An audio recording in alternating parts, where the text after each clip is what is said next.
नमस्कार बालदोस्तांनो. आपल्या आजीच्या गोष्टी या यूट्यूब चॅनलवर तुमचं खूप खूप स्वागत आहे. मागच्या वेळेला मी तुम्हाला गुरु द्रोणाचार्यांची गोष्ट सांगितली की ते कौरव पांडवांना शिकवायला लागले आणि त्यांना शिकवता शिकवता त्यांनी त्यांची परीक्षा घेतली आणि त्यात अर्जुन कसा एक्सपर्ट होता, त्यांनी कसा नेम मारला, कसा पक्षाचा डोळा फोडला, हे मी तुम्हाला सांगितलं. आणि तेव्हा त्याच्यावरून काय शिकायचं सांगितलं की आपल्याला जर एखादी गोष्ट करायची असेल तर आपलं तन मन धन एकत्र करून आपण त्याच्यावर फुल कॉन्सन्ट्रेशन करायचं अगदी, आणि आपण एकाग्र होऊन ती गोष्ट करायची. तर असं हे शिकवलं. त्यात तो अर्जुन एक्सपर्ट झाला. पण तसंच एक दिवस ते असे चालले होते, आपल्या शिष्यांना घेऊन, कौरव पांडवांना घेऊन जंगलात चालले होते. ते तिथे धनुर्विद्येचा सराव करणार होते, प्रॅक्टिस करणार होते. पण त्यावेळेला काय झालं माहिती आहे, तिकडनं एक कुत्रा आला. कुठून तरी जंगलातनं एक कुत्रा आला आणि तो कुत्रा एवढा भो भो भो भो करत भुंकत होता ना, की काय विचारू नका. ह्यांना डिस्टर्ब होत होतं. त्या कुत्र्याला हाकललं तर कुत्रा जाई पण नाही. तो नुसता भुंकतोय, भुंकतोय. पण हे इतकं त्यांना डिस्टर्ब झालं. इतक्यात काय झालं माहीत नाही. कुठून तरी ना सू, सू, सू करत बाण आले आणि ते बाण त्या कुत्र्याच्या तोंडात असे काही गेले, 7 बाण आले. त्याने त्या कुत्र्याचं तोंडच बंद झालं. पण विशेष म्हणजे त्या कुत्र्याला काहीही जखम झाली नाही. अजिबात इंजुरी झाली नाही. पण त्या कुत्र्याचं भुंकणं बंद झालं आणि ते बघून यांना आश्चर्यच वाटलं, की एवढा हा कोण धनुर्धर आहे इथे? हे बाण कुठून आले? आणि ह्या कुत्र्याचं भुंकणं बंद केलं ते. बरं बंद केलं तर बंद केलं, पण त्या कुत्र्याला एकही बाण लागला नाही. कौशल्य आहे ना, की बाण मारायचा, कुठून लांबून मारायचा, बरोबर त्याच्या तोंडात 7 बाण मारले आणि त्या कुत्र्याचं तोंड बंद करून टाकलं. त्याचं भुंकणं बंद केलं. तर कौरव पांडवांना पण आश्चर्य वाटलं आणि गुरु द्रोणाचार्यांना पण आश्चर्य वाटलं. तर ते ह्या कुत्र्याचं तोंड बंद केलं, हे बाण कुठून आले याचा मागोवा घेत घेत ते शोधत गेले, की जंगलात अजून कोण धनुर्विद्या करतंय. तर तेव्हा तिथे त्यांना एक युवक दिसला, यंग असा मुलगा दिसला, तरुण मुलगा. तर त्या तरुणाने बघितलं द्रोणाचार्य आपल्याकडे येतायत, तर त्याबरोबर त्या मुलाने त्यांना साष्टांग नमस्कार केला. तर ह्या द्रोणाचार्यांनी त्यांना विचारलं, की "तू कोण रे?" तर हा सांगतो, की "मी हा आहे, एकलव्य आहे.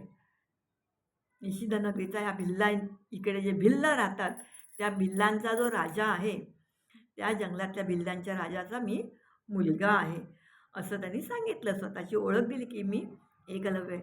तेव्हा ते द्रोणाचार्य विचारतात, "हे जे बाण सोडले, ते तूच सोडले का?" तर तो बोलतो, "हो, मीच सोडले." त्यांना खूप आश्चर्य वाटतं. बापरे!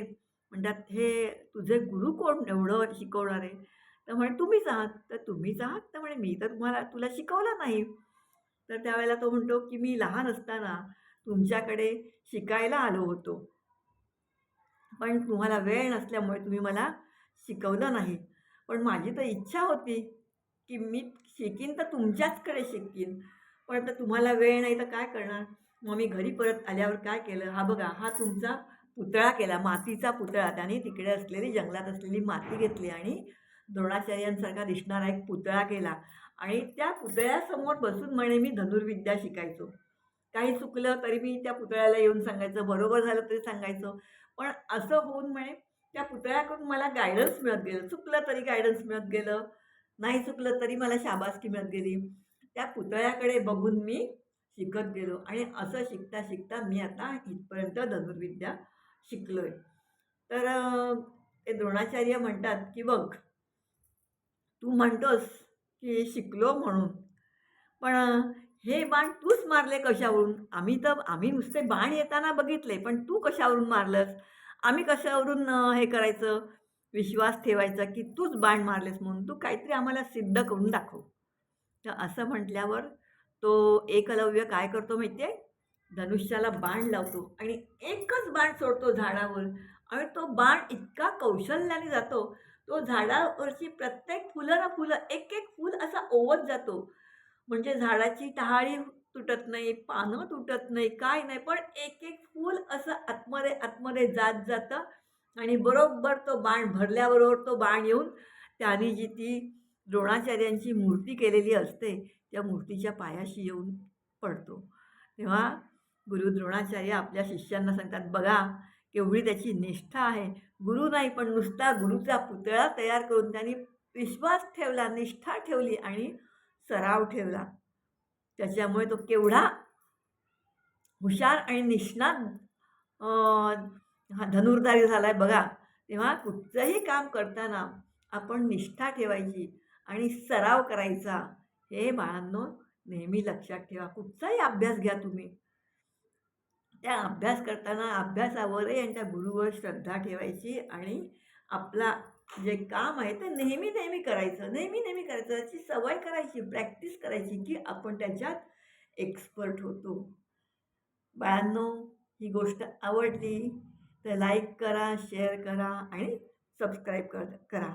याच्या पुढची गोष्ट मी पुढच्या वेळेला सांगेन. तिथपर्यंत जय श्रीराम.